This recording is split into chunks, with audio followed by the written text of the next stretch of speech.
Hello everyone, good morning. Today is 15 August 2025 আর আজ আমি রয়েছি হিমাচলের শম্ভুবালাতে। বেসিক্যালি ব্যাপারটা হলো 15 August, so wish you happy independence day. আর আজ সকাল থেকেই পেন্টিং করতে খুব ইচ্ছে করছিল, তাই অবনীন্দ্রনাথ ঠাকুরের আঁকা এই ভারত মাতার ছবিটাই আজ চেষ্টা করলাম নিজের মতো করে। জানি না কতটা কি করতে পেরেছি, বাট নিজের মতো করে ট্রাই করেছি।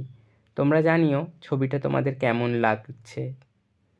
বাই দ্য ওয়ে, আজ কিন্তু এখানের ওয়েদারটা হালকা রোদ হালকা মেঘলা।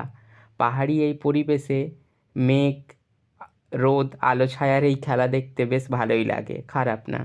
বাট লাঞ্চ টাইম হয়ে গেছে, আমার খুব খিদেও পেয়েছে। তো এখন আমি গুড্ডু ভাইয়াদের বাড়ি যাব। তার আগে পেন্টিংটা কমপ্লিট করে আপলোড করে দিচ্ছি। জানি না তোমরা কে কে কোথা থেকে দেখছো, একটু কমেন্টে জানিও। বেসিক্যালি ব্যাপারটা হলো, আমি যখন 1 বছর বা 2 বছর পরে অন্য কোথাও থাকবো, তখন নিজেই নিজের এই পেন্টিংয়ের ভিডিওগুলো দেখবো আর ভাববো যে হিমাচলের শম্ভুবালাতে যখন ছিলাম তখন এই পেন্টিংটা আমি বানিয়েছিলাম একটা ছোট্ট রুমেতে বসে। অ্যাকচুয়ালি এগুলো আমার ভালোবাসার জিনিস, খুবই প্রিয় পেন্টিং।